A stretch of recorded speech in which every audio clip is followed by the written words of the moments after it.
अगला कह रहा है कि वैद्युत द्विध्रुव आघूर्ण से आप क्या समझते हैं। बहुत इंपॉर्टेंट क्वेश्चन है, बहुत ज़्यादा पेपर में आपका पूछा जाता है वैद्युत द्विध्रुव आघूर्ण। तो अगर हम लोग बात करें वैद्युत द्विध्रुव आघूर्ण की, तो इसको हमेशा प्रदर्शित करते हैं स्मॉल p से। एक फॉर्मूला याद रखना है आपको, वैद्युत द्विध्रुव आघूर्ण को लिखते हैं p से, सूत्र होता है q इंटू 2l।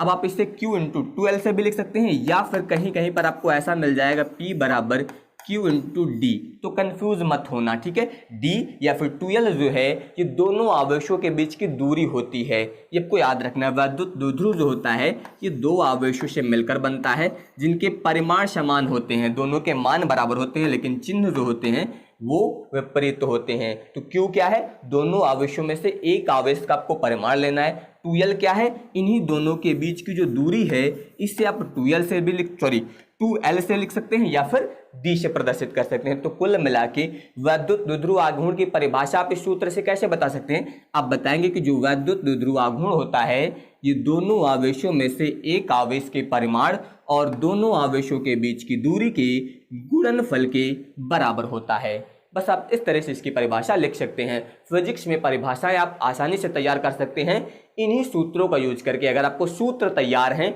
तो आप यहाँ पर परिभाषाएं बहुत ही आसानी से बना लेंगे। सूत्र से आप परिभाषाएं बना लेंगे, मात्रक ज्ञात कर लेंगे, विमीय सूत्र ज्ञात कर लेंगे। तो फार्मूले बहुत ही इंपॉर्टेंट हैं आप सभी के लिए। अगर मैं मात्रक की बात करूं, वैसे तो मात्रक यहाँ पर नहीं पूछा गया है, लेकिन आपको पता भी होना चाहिए। देखिए आवेश दिया गया था तो आवेश का मात्रक क्या होगा, कूलाम हो जाएगा। लंबाई दी गई तो लंबाई का मात्रक क्या होगा, मीटर, यानी कि कूलाम मीटर। ये आपका वैद्युत द्विध्रुव आघूर्ण का जो है यहाँ पर क्या हो जाएगा, मात्रक हो जाएगा। तो वही ध्यान दीजिए, यहाँ पर इसकी परिभाषा बताई गई है आपको कि जो वैद्युत द्विध्रुव होता है ये जो है इसका जो आघूर्ण है उसके किसी एक आवेश के परिमाण, मतलब दोनों में से एक आवेश के परिमाण और इसके अलावा उनके बीच की दूरी के गुणनफल के बराबर होता है। बस आपको ये सूत्र याद रखना है कि वैद्युत द्विध्रुव आघूर्ण जो होगा ये एक आवेश का परिमाण गुणे दोनों आवेशों के बीच की अल्प दूरी, जिससे मैंने क्या बताया कि इसे आप लिखेंगे यहाँ पर P बराबर Q इंटू 2l से। तो ये आपका यहाँ पर फॉर्मूला हो जाएगा। कहीं कहीं पर 2l की जगह पर d दिया गया है तो कंफ्यूज मत होना, ठीक है। मात्रक नहीं पूछा गया है, फिर भी मैं आपको बता देता हूँ, याद होना चाहिए सभी को। तो मात्रक के लिए आवेश का मात्रक हो जाएगा कूलाम और इसके अलावा लंबाई का मात्रक हो जाएगा मीटर, यानी कि कूलाम मीटर। तो ये आपका यहाँ पर जो है आंसर हो जाएगा। इस तरीके से आपको ये तैयार करना है। बहुत इंपॉर्टेंट क्वेश्चन है ये, आप लोग याद रखिएगा, वैद्युत द्विध्रुव आघूर्ण। अगला क्वेश्चन कह रहा है कि स्थिर वैद्युतिकी में गॉस के नियम का उल्लेख कीजिए। ये तो आप सभी को रटा हुआ होगा कि यहाँ पर जो वैद्युत फ्लक्स होता है जिसे हम लोग फाई ई से प्रदर्शित करते हैं, इसका मान Q इंटू 1/ε0 गुना होता है। मतलब किसी भी बंद पृष्ठ के अंदर उपस्थित जो आवेश होता है, ठीक है। आप बता सकते हैं कि किसी बंद पृष्ठ या फिर किसी गॉसीय पृष्ठ से बद्ध जो वैद्युत फ्लक्स होगा, इस वैद्युत फ्लक्स का मान इसके अंदर उपस्थित आवेश का 1/ε0 गुना होता है। इस तरह से आप यहाँ पर जो है इसके कथन यानी कि यहाँ पर गॉस के नियम को लिख सकते हैं। बाकी जो डेरिवेशन वाला आपका सेक्शन दिया गया है वहाँ पर मैंने पूरा इसका निगमन जो है वो आपको कंप्लीट करा दिया है, वहाँ पर आपको इसका निगमन भी मिल जाएगा। अभी आपको केवल इस कथन को यानी कि इसकी परिभाषा को कुल मिला के ये नियम लिखना है बस, कि वैद्युत फ्लक्स जो है ये बंद पृष्ठ के अंदर उपस्थित आवेश का 1/ε0 गुना होता है। बस इतना आपको यहाँ पर याद रखना है। तो वही ध्यान दीजिए, यहां पर आपको इसमें बताया गया है कि किसी बंद पृष्ठ से गुजरने वाला जो वैद्युत फ्लक्स है यानी कि फाई ई, उस पृष्ठ के अंदर उपस्थित आवेश का 1/ε0 गुना होता है। कुल मिला के इसको आप लिख सकते हैं कि फाई ई बराबर Q इंटू 1/ε0। इस तरीके से आप यहाँ पर जो है इसको लिख सकते हैं। तो ये हो जाएगा आपका गॉस प्रमेय या फिर बोल सकते हैं गॉस का नियम। इस तरीके से आप यहाँ पर लिख सकते हैं, जहाँ पर आपको इसके बारे में अभी मैंने बताया कि ये जो है निर्वात की विद्युतशीलता होती है, पेपर में ये जरूर कोशिश करिएगा कि जो भी प्रतीक चिन्ह यूज होते हैं, जो भी सिंबल यूज होते हैं, उनके बारे में जरूर बताएं आप, ठीक है। निर्वात की वैद्युतशीलता,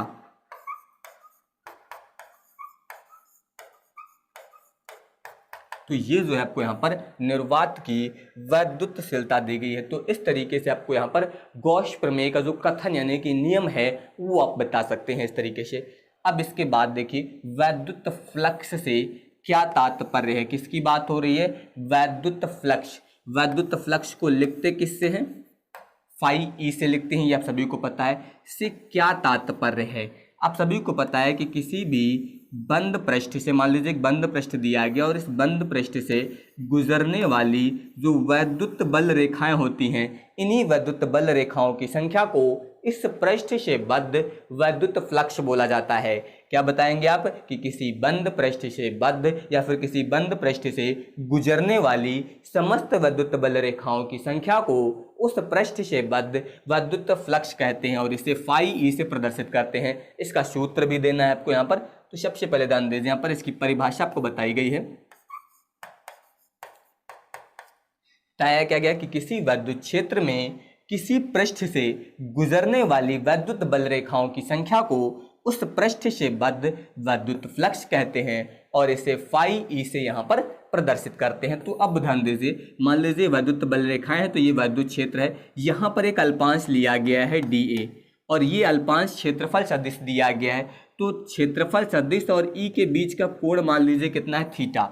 यहाँ पर ध्यान दीजिए, हम लोग लिखेंगे कि यदि ई और डी ए के बीच का कोण थीटा है, तो अगर इनके बीच का कोण क्या है, थीटा है, तो इस समय यहां पर ध्यान दीजिए फाई ई बराबर हो जाएगा आपका ई डी ए, और ये दोनों आपके जो है सदिश राशियां हैं, तो इसे आप ऐसा भी लिख सकते हैं ई डॉट डी ए। अब अगर मैं बात करूं तो ई डॉट डी ए को आप कैसा लिख सकते हैं, इसको ऐसा लिख सकते हैं E D A cos theta. ये तो आप सभी को पता है ना, यहाँ पर जो है अदिश गुणन वाला नियम लगता है, ए डॉट बी बराबर होता है ए बी, बीच का कोण कॉस थीटा। तो इस तरह से आप लिख सकते हैं। और आपको ये भी पता है कि जो फाई ई होता है ये आपका बराबर होता है सरफेस इंटीग्रेशन, इस तरह से लिख सकते हैं E D A cos theta, जहाँ पर आपका जो फाई ई है ये कितना बन जाएगा, ई कॉस थीटा बाहर हो जाएगा, यहाँ पर कितना बचेगा डी ए, और जब यहाँ पर इसका क्षेत्रफल निकालेंगे तो आपको ये मिल जाएगा ए। तो कुल मिला के फाई ई बराबर आप लिख सकते हैं ई, यहाँ से इसका मान आ जाएगा ए और आगे आपको दिया गया है कॉस थीटा। तो ये आपको यहाँ पर जो है वैद्युत फ्लक्स का सूत्र मिल जाएगा। इस तरीके से आप यहाँ पर जो है वैद्युत फ्लक्स को परिभाषित कर सकते हैं और इसके साथ ही यहाँ पर जो है आप वैद्युत फ्लक्स की परिभाषा के साथ साथ जो है इसका मात्रक भी जो है आप यहाँ पर लिख सकते हैं। तो ये आप सभी लोग याद रखिएगा। देखिए मात्रक तो आप इस सूत्र की सहायता से ज्ञात कर सकते हैं। आपको ई दिया गया है, ए दिया गया है, ई का मात्रक अभी मैंने आपको बताया था न्यूटन प्रति कूलम, क्षेत्रफल का मात्रक आप जानते हैं मीटर स्क्वायर। तो यहाँ पर इन दोनों की सहायता से आप इसका मात्रक भी ज्ञात कर सकते हैं। अब यहाँ पर मैं बात करने वाला हूँ अगले क्वेश्चन की, विभव प्रवणता। विभव प्रवणता की बात करें तो विभव प्रवणता का सूत्र क्या होता है, दूरी में परिवर्तन, ठीक है, सॉरी, विभव में परिवर्तन और बटे में होता है आपका दूरी में परिवर्तन। आर से लिख सकते हैं, कहीं कहीं पर आपको एक्स मिल जाएगा। तो कुल मिला के विभव में परिवर्तन और दूरी में परिवर्तन के अनुपात को विभव प्रवणता बोला जाता है। या फिर आप इसे दूसरे प्रकार से बता सकते हैं कि वैद्युत क्षेत्र में दूरी के सापेक्ष, वैद्युत क्षेत्र में दूरी के सापेक्ष विभव में होने वाले परिवर्तन को विभव प्रवणता कहते हैं। बहुत पूछा जाता है पेपर में, ये परिभाषा अक्सर आपको देखने को मिल जाएगी। तो ये याद रखिएगा इसके बारे में, ठीक है, कि दूरी के सापेक्ष विभव में होने वाले परिवर्तन को विभव प्रवणता कहते हैं। कहां पर, वैद्युत क्षेत्र में। तो वही आपको बताया गया है परिभाषा में। यहां पर ध्यान दीजिए कि वैद्युत क्षेत्र की दिशा में दूरी परिवर्तन के साथ विभव परिवर्तन की दर को विभव प्रवणता कहते हैं। सूत्र क्या होता है? विभव प्रवणता बराबर विभव में परिवर्तन बटे दूरी में परिवर्तन। इससे आप ऐसा भी लिख सकते हैं डेल्टा वी बटे डेल्टा एक्स, मान जो होता है आपका ऋणात्मक होता है। इससे आपको यहाँ पर इस तरीके से लिखना है। तो ये होती है विभव प्रवणता। ये आप लोग याद रखिएगा विभव प्रवणता के बारे में। क्वेश्चन कह रहा है कि मुक्त इलेक्ट्रॉनों के अनुगमन वेग से आप क्या समझते हैं? टॉप मोस्ट इंपॉर्टेंट क्वेश्चन है, बहुत पूछा जाता है आपसे। अनुगमन वेग बोला जा सकता है या फिर हो सकता है इसकी जगह पर अपवाह वेग बोल दिया जाए। अनुगमन वेग या फिर अपवाह वेग, इसे प्रदर्शित किससे करते हैं? वीडी से प्रदर्शित करते हैं। तो ये यहाँ पर होता है आपका अनुगमन वेग या फिर अपवाह वेग किसे कहते हैं, बहुत पूछा जाता है। इसकी परिभाषाएं आप दो अलग अलग तरीके से दे सकते हैं, ठीक है। चलिए ध्यान दीजिए, यहाँ पर इसकी परिभाषाएं आप जो है किस तरीके से बता सकते हैं। एक तो यहाँ पर जो है आप बता सकते हैं इसकी परिभाषा कि जो वैद्युत ऊर्जा का स्रोत होता है, वैद्युत ऊर्जा का जो स्रोत होता है, ये हमेशा चालक के मुक्त इलेक्ट्रॉनों को जो है एक निश्चित दिशा में एक न्यूनतम वेग ही दे पाता है। जो न्यूनतम वेग दिया जाता है इससे ही यहाँ पर जो है अनुगमन वेग या अपवाह वेग बोला जाता है। तो वही बताया गया कि वैद्युत ऊर्जा का स्रोत चालक के मुक्त इलेक्ट्रॉनों को एक निश्चित दिशा में एक न्यूनतम वेग जो है दे पाता है। इस वेग को अपवाह वेग कहते हैं। यहाँ पर ये जो अपवाह वेग है, इस तरह से आप इसे परिभाषित कर सकते हैं। या फिर ध्यान दीजिए, आप यहाँ पर इसे दूसरे तरीके से भी परिभाषित कर सकते हैं। टॉप मोस्ट इंपॉर्टेंट है तो चाहे दोनों याद कर लीजिए, नहीं तो परिभाषा आपको पता होनी चाहिए कि वह सूक्ष्म औसत वेग जिसके द्वारा चालक के इलेक्ट्रॉन जो है ये धनायनों से टकराते हुए बाह्य वैद्युत क्षेत्र के प्रभाव में धन सिरे की ओर क्या होते हैं? गतिशील होते हैं या फिर आगे बढ़ते हैं, उससे यहाँ पर अपवाह वेग कहते हैं। और इससे वीडी से प्रदर्शित करते हैं। तो वीडी से प्रदर्शित करते हैं, ये आपको याद रखना है। बाकी अगर इसके सूत्र की बात करें तो आप ये भी दे सकते हैं कि यदि किसी चालक के इलेक्ट्रॉन के विभिन्न टक्करों के समय जब वो टकराएगा तो इसके विभिन्न टक्करों के समय वेग क्या होगा? अलग अलग होगा। तो उस समय जो अनुगमन वेग होगा Vd बराबर वो इनके औसत मान से प्राप्त होगा, यानी कि Vd बराबर V1 plus V2 plus V3 plus dot dot Vn और बट्टे में हो जाएगा यहाँ पर n। तो ये कब होगा? जब यहाँ पर टक्करों के समय वेग अलग अलग होगा। तो उस समय औसत वेग निकालने के लिए ये सूत्र यहाँ पर जो है यूज़ किया जाएगा। तो ये आपको यहाँ पर इसके बारे में जो है याद रखना है। अब इसके बाद देखिए यहाँ पर, तो यहाँ पर ध्यान दीजिए, अगला क्वेश्चन है कि अनुओमी प्रतिरोध से आप क्या समझते हैं, या फिर अनुओमी प्रतिरोध को परिभाषित कीजिए और इसका एक उदाहरण भी देख दीजिए। देखिए यहाँ पर अनुओमी प्रतिरोध पूछा सकता है, या फिर ओमी परिपथ या अनुओमी परिपथ क्या होते हैं, इसके बारे में भी आपसे यहाँ पर पूछा सकता है। जहाँ पर प्रतिरोध दिया गया है इसकी जगह पर हो सकता है आपसे ये पूछ लिया जाए कि अनुओमी परिपथ किन्हें कहते हैं, ठीक है, ये भी याद रखिएगा।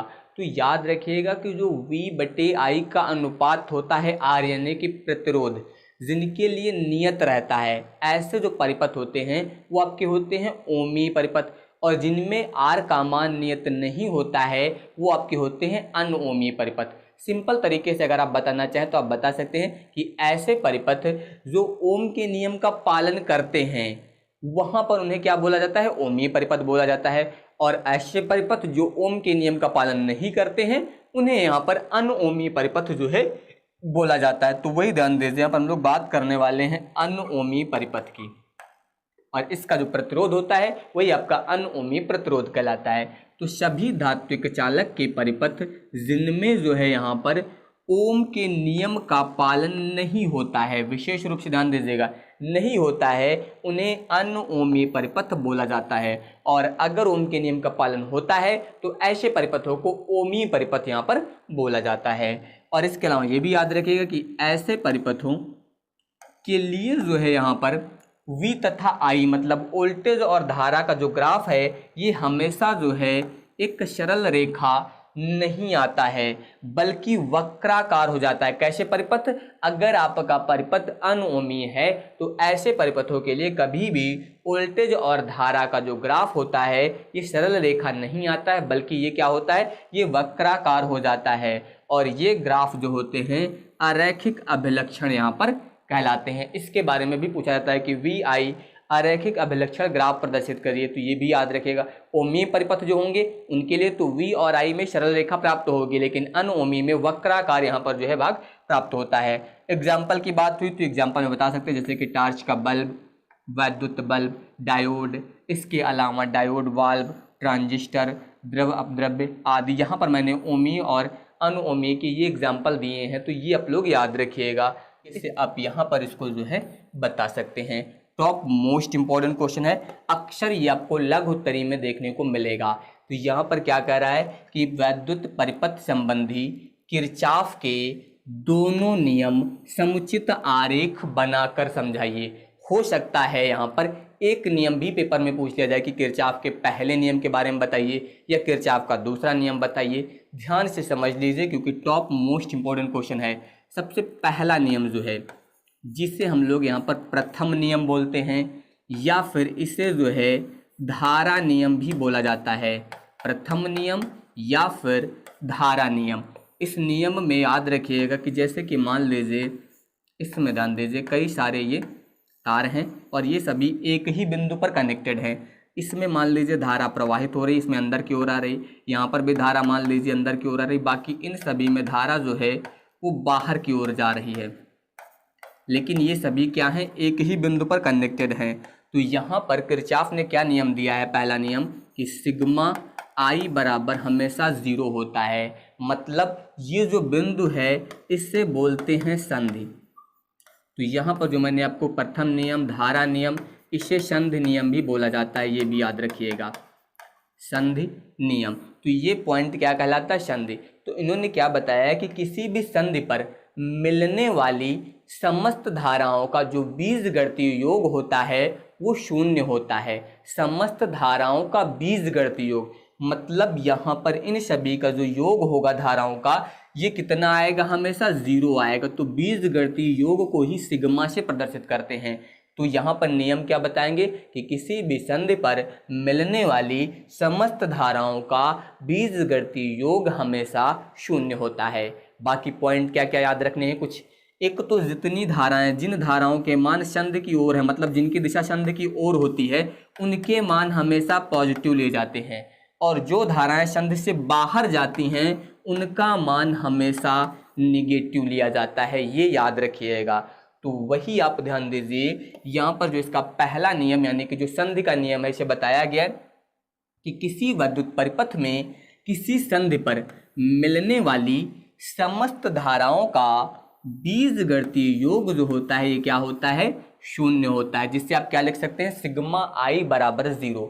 अब यहाँ पर देखिए जैसे कि ये लिखा I1 और I2 क्या हो रहा है, संधि की तरफ जा रहे हैं, I3 I4 जो है संधि से दूर जा रहे हैं। तो वही मैंने आपको यहाँ पर बताया कि यदि संधि O, जो आपका बिंदु O दिया गया, ये इसकी ओर आने वाली धाराएं कौन कौन सी हैं, I1 I2। बाकी संधि से दूर जाने वाली धाराएं कौन सी हैं, I3 है, I4 है, I5 है। तो मैंने पॉइंट क्या बताया था, जो धाराएं संधि की तरफ आती हैं उनका मान पॉजिटिव और जो दूर जाती हैं उनका मान निगेटिव लेते हैं। तो अब इसको आप इस तरह से लिख सकते हैं यहाँ पर, अर्थात I1 प्लस I2 ये दोनों संधि की तरफ आ रहे हैं इसलिए प्लस में, बाकी I3 आपका बाहर जा रहा था, I4 I5 की संधि से दूर जा रहे थे, तो इनके मान माइनस मिलेंगे और इन सभी का योग क्या होगा, 0। बीजगणितीय योग बोला गया, मतलब चिन्ह सहित ही यूज करना है। ये दोनों पॉजिटिव क्योंकि संधि की तरफ आ रहे हैं, ये संधि से दूर जा रहे हैं निगेटिव। मतलब इसको आप ऐसा भी लिख सकते हैं, I1 प्लस I2 बराबर, अगर ये दूसरी तरफ जाएंगे तो प्लस हो जाएगा, I3 plus I4 plus I5। अब इससे देखिए यहाँ पर आपको क्या समझ में आएगा कि जो ये सूत्र मिला है आपको, एक मिनट के लिए ध्यान दीजिए,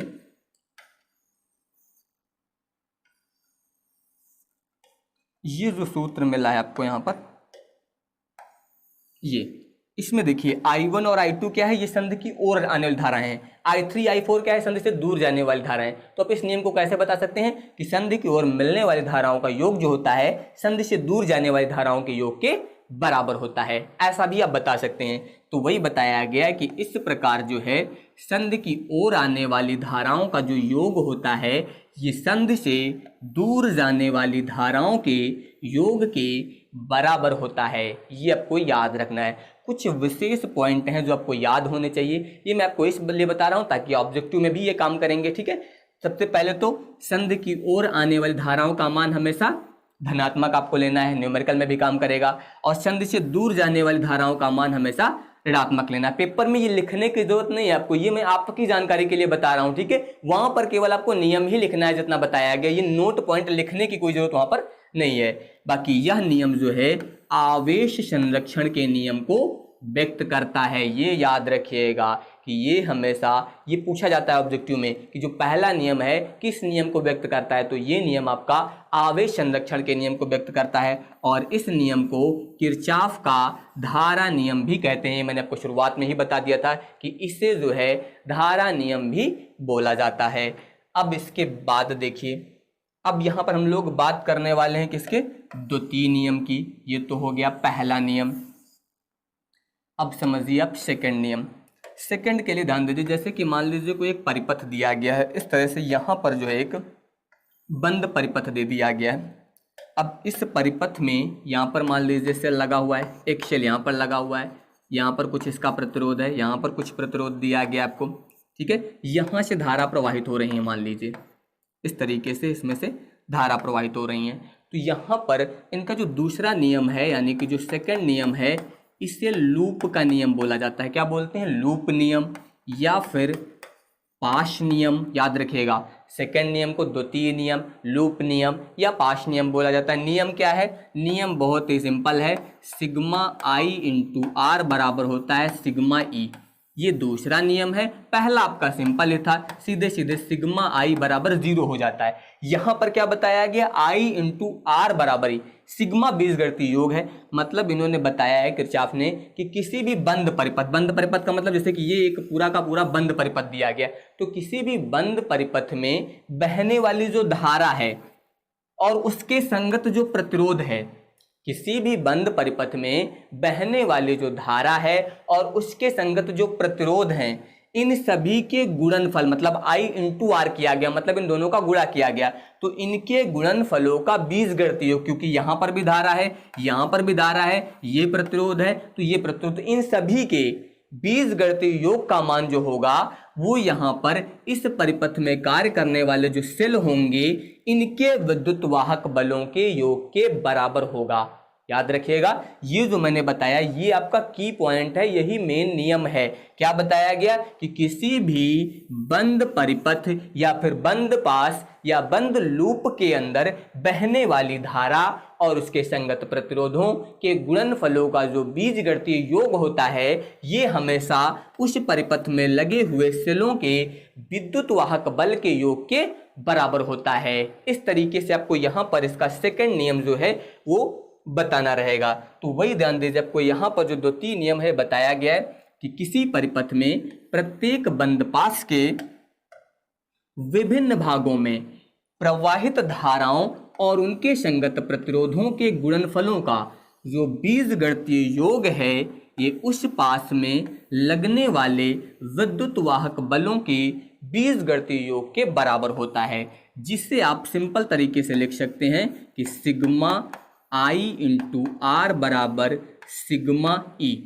यानी कि जितनी भी धाराएं और प्रतिरोध होंगे मतलब I1 into R1 plus I2 into R2 plus I3 into R3 plus dot dot IN into RN, जितने होंगे उस बंद पास में उन सभी में धारा और प्रतिरोधों का गुणनफल ये बराबर किसके होगा, विद्युत वाहक बलों के E1 plus E2 plus E3 plus dot dot EN, ये हो जाएगा। तो ये तो हो गया किरचॉफ का दूसरा नियम, ये मेन नियम है। अब इसका एग्जाम्पल समझिए, क्योंकि पहले ही बताया गया समुचित आरेख बनाकर। तो पहला तो आपने आरेख देख लिया, अब दूसरा आरेख देखिए। यहाँ पर देखिए एक बंद पाश बनाया गया है, एक लूप बनाया गया। सबसे पहला सेल लगा हुआ है जिसका कि विद्युत वाहक बल मान लेते हैं E1, प्लस वाले सिरे से धारा आ रही है I1, ये आपका प्रतिरोध लगा हुआ है R1। यहाँ पर देखिए दूसरा सेल है, मान लेते हैं E2, इसका विद्युत वाहक बल, यहाँ से धारा आ रही। अब जब धारा यहाँ से और यहाँ से आ रही तो इस बिंदु पर पहुंचने के बाद धारा क्या होगी, दोनों जुड़ जाएंगी और दोनों जुड़ने के बाद इस तरफ जाएंगी इसमें, तो I1 प्लस I2 दोनों का योग अब आपको दिया गया। अब यहाँ पर ध्यान दीजिए, अब इस वाले में हम लोग जो है यही जो पॉस का नियम आपको बताया गया, लूप का नियम आपको बताया गया है, इसी के बारे में अब आपको यहाँ पर यूज करना है, यानी कि अब गणना कैसे करनी है वो आप ध्यान दीजिए, ठीक है। पास नियम या लूप नियम आप कुछ भी बोल सकते हैं। तो पास नियम से अब अगर हम लोग बात करें तो यहाँ पर दो बंद पास हैं, एक तो आपका ये दिया गया है, इसका क्रम मान लीजिए हम लोग ऐसे लेते हैं, ठीक है। क्रम पर विशेष ध्यान रखिएगा, जैसे कि मान लीजिए यहाँ पर मैं लिख देता हूँ बंद पास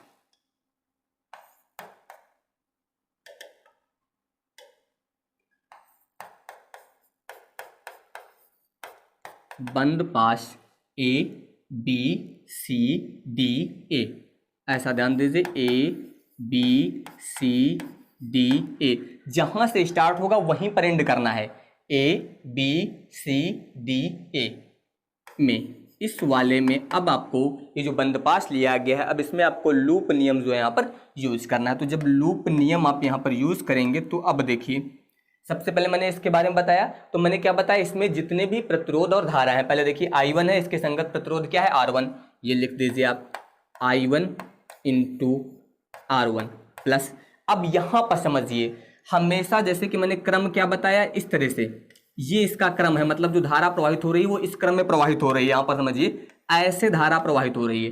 तो अगर धारा के विपरीत यहाँ पर जो आपने क्रम लिया है बंद पास का, वो A B C D A है, तो इसका मतलब क्रम कैसा है, इस तरह से दिया गया ये, ठीक। तो आप ध्यान दीजिए, क्रम के विपरीत धारा प्रवाहित हो रही है, इसमें जो धारा आ रही है इसके विपरीत जो क्रम हम लोगों ने लिया है वो A B C, तो जब भी उसके विपरीत धारा प्रवाहित होगी तो उसका मान पॉजिटिव ना लेकर फिर निगेटिव लेंगे, यानी कि अब यहाँ पर कितना आएगा I2 इंटू R2, ये I2 और ये आपका R2, क्यों, क्योंकि यहाँ पर विपरीत है, इसकी दिशा जो है विपरीत है, इसलिए अब आपका ये हो जाएगा E1 और इसका मान जो लेंगे वो माइनस। तो ये याद रखिएगा निगेटिव, क्यों, क्योंकि धारा की विपरीत दिशा में है, इसलिए।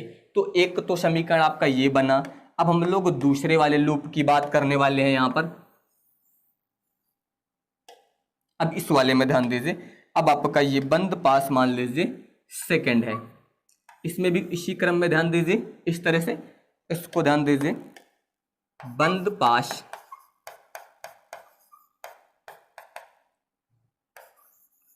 B E F C B, B E F C B में ये लिया गया।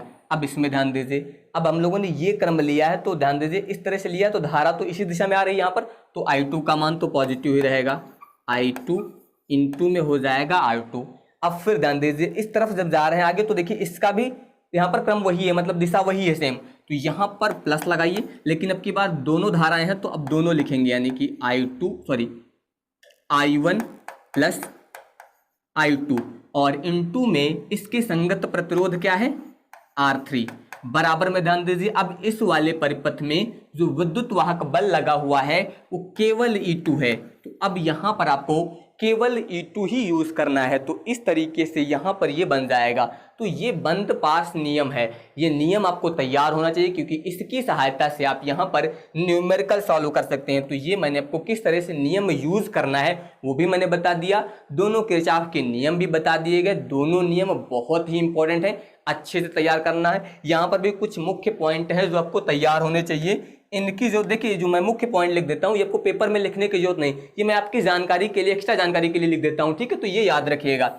यहाँ पर क्या बताया गया कि यह नियम जो है ऊर्जा संरक्षण के नियम को व्यक्त करता है। पहला वाला नियम क्या था आपका, आवेश संरक्षण को व्यक्त कर रहा था, ये किसको व्यक्त करता है, ये ऊर्जा संरक्षण को व्यक्त करता है।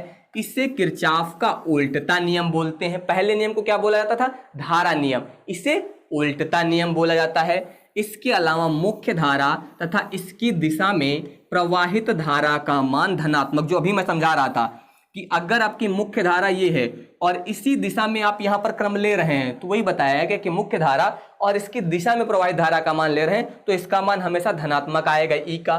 परंतु मुख्य धारा के विपरीत दिशा में, अगर मुख्य धारा आपकी इस तरफ प्रवाहित हो रही है और आप धारा की दिशा विपरीत ले रहे हैं, तो उस समय ई का मान क्या होगा, ऋणात्मक होगा। यही चीजें मैंने आपको बताई, तो ये मुख्य पॉइंट याद रखिएगा, तो न्यूमेरिकल में दिक्कत नहीं होगी कभी भी। ये सारे पॉइंट आपको क्लियर होने चाहिए, ये याद रखिएगा, ये आपको याद रखना है। अगला कह रहा है कि किसी धारावाही चालक के कारण उत्पन्न चुंबकीय क्षेत्र के संबंध में बायो-सेवर्ट के नियम का उल्लेख कीजिए। वैसे तो जो डेरिवेशन वाला सेक्शन है वहां पर मैंने इसको डिटेल में करा रखा है, लेकिन बहुत ही सिंपल है, कोई भी दिक्कत वाली बात नहीं है। इसको आप 1 मिनट में कर लेंगे अगर आपको अच्छे से तैयार है तो। जैसे कि मान लीजिए यहाँ पर जो है आपको एक धारावाही चालक दिया गया है, ठीक है। इस चालक पर जो है सबसे पहले ध्यान दीजिए, यहाँ पर मान लीजिए एक अल्पांश लिया गया है।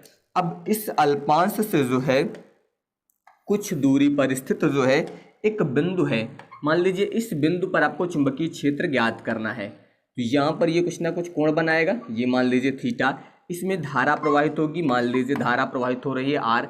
अब इस बिंदु से यहाँ तक की दूरी कितनी है वो आप मान लीजिए आर, और ये अल्पांश लिया गया, तो अल्पांश को आप किससे लिख सकते हैं, डी एल से प्रदर्शित करते हैं। तो यहाँ पर जो है किसकी बात हुई है, बायो-सेवर्ट के नियम की। तो आप बता सकते हैं बायो-सेवर्ट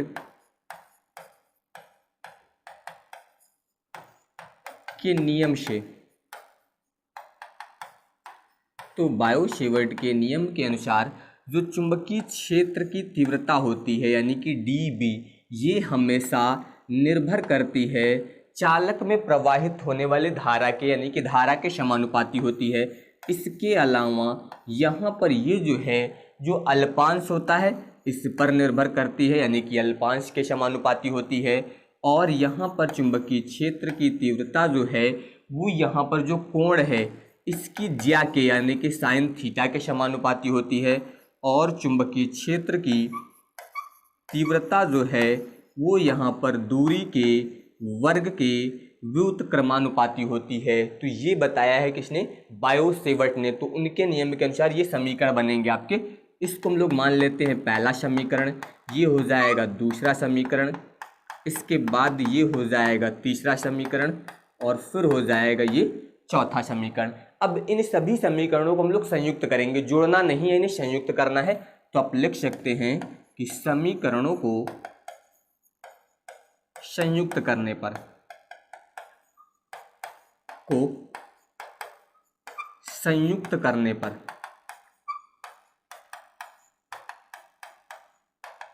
तो जब यहाँ पर इन समीकरणों को संयुक्त किया जाएगा तो इससे आप लिख सकते हैं dB proportional to I D L sine theta, और बट्टे में आ जाएगा आपका आर स्क्वायर। तो इस तरीके से आप यहाँ पर लिख सकते हैं। ये जो आया है ये कहलाता है बायो-सेवर्ट नियम। ये आप सभी लोग याद रखिएगा, इसे क्या बोलते हैं, बायो-सेवर्ट नियम। आप डायरेक्ट भी इतना लिख सकते हैं, या फिर ध्यान दीजिए अगर आप यहाँ से समानुपाती का चिन्ह हटाएंगे तो ये हो जाएगा dB बराबर, इसमें नियतांक लगता है म्यू नॉट बट्टे 4 पाई, म्यू नॉट बट्टे 4 पाई, बाकी सब कुछ सेम रहेगा, आई डी एल साइन थीटा बट्टे आर स्क्वायर।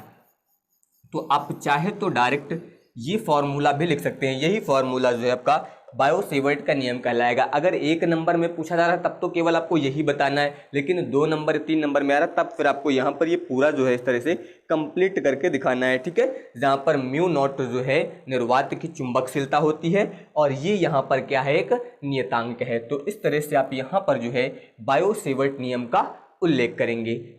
इसके बाद देखिए अब कह रहा है कि एम्पियर का परिपथी नियम लिखिए। अब यहाँ पर भी ध्यान दीजिए, अगर मान लीजिए ये क्वेश्चन केवल 1 नंबर में पूछा जाता है, ठीक है, अति लघु उत्तरी में, तो केवल आपको नियम लिखना है। लेकिन अगर लघु उत्तरी में आ रहा तो इसका डेरिवेशन भी करना है आपको। इसके नियम के लिए एक समीकरण याद रखना है बस। समीकरण क्या होता है, सरफेस इंटीग्रेशन सदिश बी डॉट डी एल बराबर होता है म्यू नॉट इंटू आई, ये आपका जो है यहाँ पर क्या कहलाता है, एम्पियर का परिपथी नियम।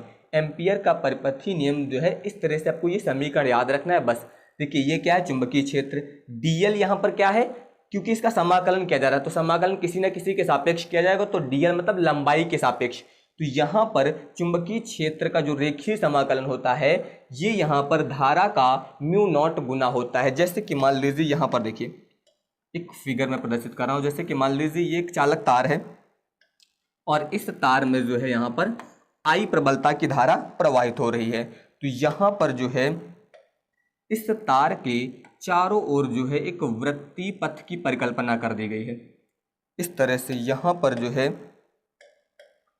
एक वृत्तीय पथ की जो है क्या की गई है, परिकल्पना कर दी गई है। और यहाँ पर आप मान लीजिए कि इसका जो ये केंद्र बिंदु है ये क्या है, ओ मान लेते हैं। और यहाँ पर केंद्र से इसकी कुछ ना कुछ त्रिज्या होगी, इस त्रिज्या को आप मान लीजिए आर है। अब यहाँ पर बिंदु पर एक अल्पांश लेते हैं, यहाँ पर जो अल्पांश है इसी बिंदु पर आपको क्या ज्ञात करना है, चुंबकीय क्षेत्र। तो यहाँ पर चुंबकीय क्षेत्र जो होगा इस त्रिज्या के लंबवत, यानी कि इस तरीके से हो जाएगा। तो ये हो जाएगा आपका चुंबकीय क्षेत्र, यानी कि यहाँ पर जो है बी की बात करें तो ये चुंबकीय क्षेत्र होगा। और यहाँ पर अल्पांश क्षेत्रफल लिया गया, तो डीएल जो होगा इसकी दिशा भी इसी ओर होगी, क्योंकि जो क्षेत्रफल सदिश होता है आपका यानी कि डीएल, ये हमेशा अल्पांश के लंबवत, अल्पांश अगर इस तरह तो इसके लंबवत, तो यहाँ पर ये अल्पांश लिया है तो इसी के लंबवत आपका ये डीएल हो जाएगा। यहाँ पर आप चाहे तो कोई बिंदु मान लीजिए पी। तो सबसे पहले देखिए ये एक चालक था, इस चालक के चारों ओर हम लोगों ने यहाँ पर एक वृत्ताकार पथ की क्या की है, कल्पना की है, यानी कि एक बंद परिपथ बनाया गया है। तो अब आप इस नियम को कैसे बताएंगे, आप बता सकते हैं कि किसी बंद परिपथ की सीमा के अनुदिश चुंबकीय क्षेत्र का जो रेखीय समाकलन होता है ये उस परिपथ में प्रवाहित धारा का म्यू नॉट गुना होता है। इसे ही यहाँ पर जो है क्या बोला जाता है, इससे यहाँ पर एम्पियर का परिपथी नियम बोला जाता है। तो ये समीकरण आपको याद रखना है बस, फिर उसके बाद आपको कोई दिक्कत नहीं होगी। और यहाँ पर अगर यही क्वेश्चन आपका शॉर्ट में पूछा गया तब तो आपको केवल यहाँ पर ये समीकरण लिख देना है बस, इस तरह से जो मैंने आपको बताया ये समीकरण लिख के आपको इसके नियम को बता देना है कि किसी बंद परिपथ की सीमा के अनुदिश चुंबकीय क्षेत्र बी का जो है रेखीय समाकलन हमेशा पथ द्वारा घिरी नेट धारा आई का म्यू नॉट गुना होता है, ये याद रखिएगा। तो यहाँ पर इस तरह से आपको एम्पियर का परिपथी नियम लिख देना है जब ये अति लघुत्तरी में पूछा जाएगा। लेकिन मान लीजिए लघुत्तरी में आ रहा है तो फिर इसका डेरिवेशन करना पड़ेगा आपको वहाँ पर, ठीक है। तो डेरिवेशन के लिए ध्यान दीजिए, जैसे कि यहाँ पर एक तार लिया गया, इस तार का कोई नाम दे दीजिए एक्स और वाई। तो यहाँ पर ये एक तार था, इस तार में आई प्रबलता की धारा बह रही थी और इसमें हम लोगों ने आर त्रिज्या का एक वृत्ताकार पथ बनाया है जो कि यहाँ पर बिंदु पी से होकर जा रहा है, ये आप सभी को पता है। तो अब ध्यान दीजिए यहाँ पर हम लोग एम्पियर के परिपथी नियम का जो है निगमन करने वाले हैं, ध्यान से देख लीजिए। तो सबसे पहले तो वही लिखा गया जो यहाँ पर इस फिगर में बनाया हुआ है। ध्यान दीजिए क्या बताया गया कि माना कागज के तल के लंबवत जो है एक तार है यहाँ पर एक्स वाई, जैसा कि आप देख सकते हैं, जिसमें यहाँ पर जो है आई प्रबलता की विद्युत धारा जो है वो प्रवाहित हो रही है। तो यहाँ पर जो है इसमें आई प्रबलता की विद्युत धारा क्या हो रही है, प्रवाहित हो रही है। तो सबसे पहले तो आपको यहाँ पर केवल इतना ही लिख देना है, ठीक है। फिर यहाँ पर क्या लिखना है कि माना आर त्रिज्या का एक वृत्तीय पथ है, जो कि हम लोगों ने कल्पना करके यहाँ पर आर त्रिज्या का एक वृत्तीय पथ बनाया था, जिसका कि केंद्र क्या है, ओ है। ये तार जो है पर है, ये ओ कहाँ पर है, इसी तार पर दिया गया है। और वृत्तीय पथ के किसी बिंदु P, ये जो बिंदु P है, इस पर चुंबकीय क्षेत्र का परिमाण, अगर हम लोग इस बिंदु पर चुंबकीय क्षेत्र के परिमाण की बात करें तो ये हो जाएगा आपका, मैंने सूत्र बताया था वृत्ताकार केंद्र पर जो है चुंबकीय क्षेत्र का, तो म्यू नॉट आई बटे में हो जाएगा 2 पाई आर। इसको आप मान लीजिए समीकरण नंबर फर्स्ट।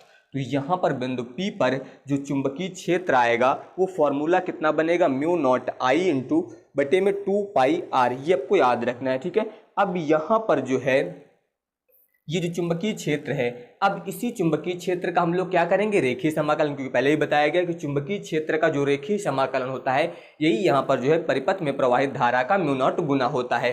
तो अब हम लोग यहाँ पर जो है इस चुंबकीय क्षेत्र का क्या ज्ञात करने वाले हैं, रेखीय समाकलन। ठीक है, तो आप लिख सकते हैं चुंबकीय क्षेत्र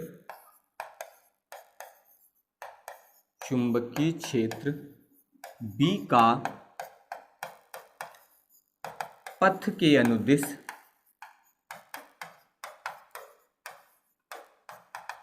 रेखीय समाकलन,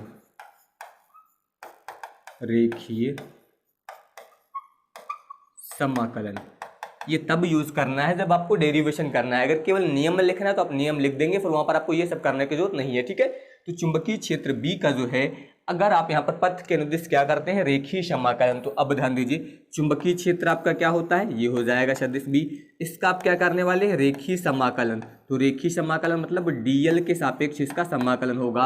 अब आपको मैंने एक सूत्र बता रखा है कि जो a डॉट b होता है, अगर आप इसका मान ज्ञात करते हैं तो क्या होता है, ये आपका होता है ab cos थीटा। ये सूत्र यूज किया जाता है, ये आप सभी लोग जानते हैं, ab cos थीटा। तो उसके अनुसार ये क्या बनेगा, ये आपका बनेगा b, इसके अलावा dl cos, अब थीटा मतलब क्या है, a और b के बीच का कोण, तो यहाँ पर b और dl के बीच का कोण ध्यान दीजिए। देखिए इस चित्र में b और dl दोनों एक ही दिशा में हैं, तो इनके बीच का जो कोण होगा वो कितना होगा, 0 डिग्री। ये आपका इतना आएगा। आप ये पॉइंट बता सकते हैं यहाँ पर कि चूंकि b और dl एक ही दिशा में है,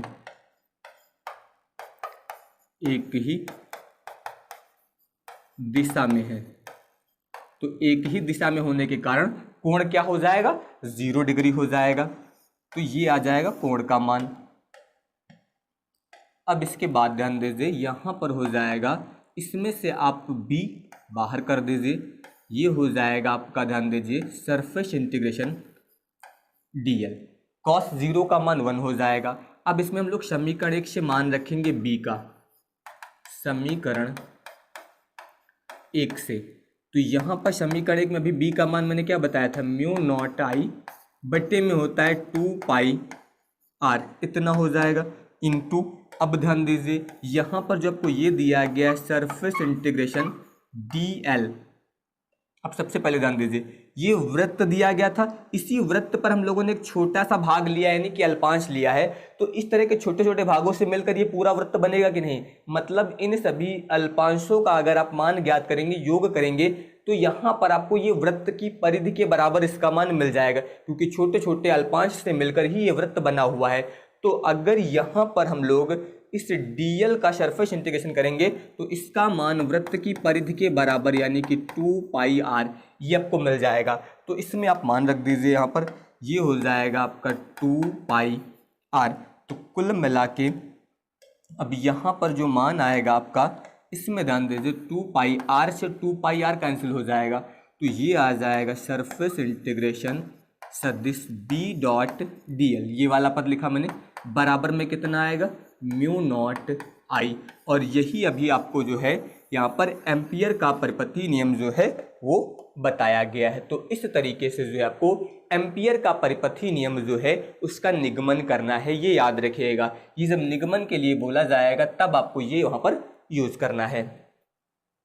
इसके अलावा देखिए ये भी आपका बहुत पूछा जाता है, वैद्युत चुंबकीय प्रेरण में लेंज का नियम। ये नियम याद कर लीजिए। तो आपको फैराडे के जो नियम है उसमें आपको पता है यहाँ पर कि फैराडे का जो द्वितीय नियम है वो भी आपको यही है। तो यहाँ पर वैद्युत चुंबकीय प्रेरण में लेंज का नियम क्या है, लेंज के नियम के अनुसार आप क्या बता सकते हैं, यहाँ पर किसकी बात हो रही है, यहाँ पर बात हो रही है लेंज के नियम की। तो आप जानते हैं कि लेंज के नियम की बात करें तो आप बता सकते हैं कि किसी परिपथ में प्रेरित विद्युत वाहक बल जो होता है, जो प्रेरित धारा होती है, सदैव वह जो है उस कारण का विरोध करती है जिसके कारण वो जो है उत्पन्न होती है। ये आप सभी को पता है कि किसी भी परिपथ में प्रेरित विद्युत वाहक बल या फिर प्रेरित धारा की दिशा जो है सदैव ऐसी होती है जो उस कारण का विरोध करती है जिसके कारण वो जो है उत्पन्न होती है। तो वही आपको यहाँ पर बताया गया लेंज के नियम में, किसी विद्युत परिपथ में प्रेरित विद्युत वाहक बल अथवा प्रेरित धारा की दिशा जो है सदैव ऐसी होती है कि यह जो है उस कारण का विरोध करती है जिससे जो है वह स्वयं उत्पन्न होती है, यानी कि जिसके कारण वो स्वयं उत्पन्न होती है उसी का यहाँ पर ये विरोध करती है। अगला देखिए, प्रेरित धारा ज्ञात करने के लिए फ्लेमिंग के दाएं हाथ का नियम। देखिए ये दाहिना हाथ है तो दाहिने हाथ का ये आपका अंगूठा होता है, ये इसके बाद वाली उंगली तर्जनी बोलते हैं और ये बीच वाली उंगली को मध्यमा बोलते हैं। तो इन तीनों को इस प्रकार से करना है कि तीनों परस्पर क्या रहें, लंबवत रहें। अंगूठा, तर्जनी और मध्यमा तीनों क्या होने चाहिए, परस्पर लंबवत। तो इस स्थिति में जो अंगूठा होगा ये हमेशा चालक की गति की दिशा को बताएगा। ये जो अंगूठा है ये चालक की गति की दिशा को बताएगा। तर्जनी चुंबकीय क्षेत्र की दिशा को बताएगी। तो उस समय जो मध्यमा की दिशा होगी ये चुंबकीय, यानी कि यहाँ पर ये जो है प्रेरित धारा की दिशा को प्रदर्शित करेगी। तो ये आप लोग याद रखिएगा। तो वही ध्यान दीजिए, यहाँ पर आपको बताया गया, यहाँ पर आप देख सकते हैं। बस आपको ये फिगर एक बार दिमाग में छाप लेना है अपने। ध्यान दीजिए, ये अंगूठा है, इसकी दिशा में चालक की गति होगी। ये आपकी तर्जनी है, इसकी दिशा में चुंबकीय क्षेत्र होगी। तो जो बीच वाली उंगली है आपकी मध्यमा, ये प्रेरित धारा की दिशा को जो है यहाँ पर व्यक्त करेगी। तो वही ध्यान दीजिए, इसमें बताया गया है कि इस नियम के अनुसार, यानी कि फ्लेमिंग के दाएं हाथ के नियम के अनुसार, यदि दाहिने हाथ के अंगूठे, तर्जनी और मध्यमा को परस्पर क्या किया जाए, लंबवत रखा जाए, तो इस स्थिति में जो अंगूठा है ये चालक की गति की दिशा को बताएगा, तर्जनी जो है चुंबकीय क्षेत्र की दिशा को बताएगी, तो यहाँ पर मध्यमा जो है ये चालक में प्रेरित धारा की दिशा को व्यक्त करती है। ये आप लोग याद रखिएगा। तो ये आपका जो है प्रेरित धारा की दिशा ज्ञात करने के लिए फ्लेमिंग के दाएं हाथ का नियम है। बस आप ये पॉइंट याद रखिएगा कि अंगूठा हमेशा चालक की गति की दिशा, तर्जनी चुंबकीय क्षेत्र की दिशा, तो मध्यमा यानी कि जो बीच वाली उंगली है ये आपकी यहाँ पर प्रेरित धारा की दिशा को प्रदर्शित करेगी। अगले क्वेश्चन में आ जाइए। अगला कह रहा है कि स्वप्रेरण गुणांक अथवा स्वप्रेरकत्व की परिभाषा लिखिए। स्वप्रेरण गुणांक और स्वप्रेरकत्व की परिभाषा। देखिए इसकी परिभाषा लिखने के लिए आपको ये पॉइंट पता होना चाहिए कि n phi B proportional to होता है I, मतलब जो चुंबकीय फ्लक्स का परिमाण होता है ये यहाँ पर जो है कुंडली में या फिर चालक में प्रवाहित धारा के समानुपाती होता है। ये लाइन आपको पता होनी चाहिए। तो वही यहाँ पर ध्यान दीजिए, इसमें बताया गया है। सबसे पहले जो मैंने अभी एक सूत्र लिखा था बस वही चीज़ यहाँ पर हिंदी में लिख दी गई है। ध्यान दीजिए, अभी मैंने आपको एक सूत्र बताया यहाँ पर, ये N∅B क्या है, ये चुंबकीय फ्लक्स का परिमाण है, I क्या है, प्रवाहित धारा है। तो वही यहाँ पर लिखा गया है कि किसी कुंडली से बद्ध कुल चुंबकीय फ्लक्स का परिमाण यानी कि N∅B, इसकी बात हो रही है, कुंडली में प्रवाहित धारा यानी कि I के समानुपाती होता है। तो मतलब ये है कि N∅B बराबर, जब समानुपाती का चिन्ह हटाएंगे तो यहाँ पर एक नियतांक लग जाता है L। इसी L को बोलते हैं स्वप्रेरण गुणांक या फिर स्वप्रेरकत्व। स्वप्रेरकत्व या फिर इससे बोला जाता है स्वप्रेरण गुणांक।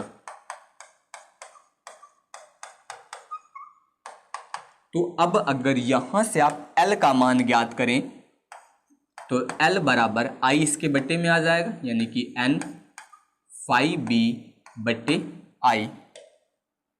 तो ये आपका स्वप्रेरण गुणांक का मान आ जाएगा। बस इसी सूत्र की सहायता से आपको परिभाषा लिखनी है। तो यहाँ पर आप मान लीजिए कि यदि I का मान हम लोग 1 मान लेंगे, हमेशा बट्टे वाली संख्या का मान 1 मान लीजिए।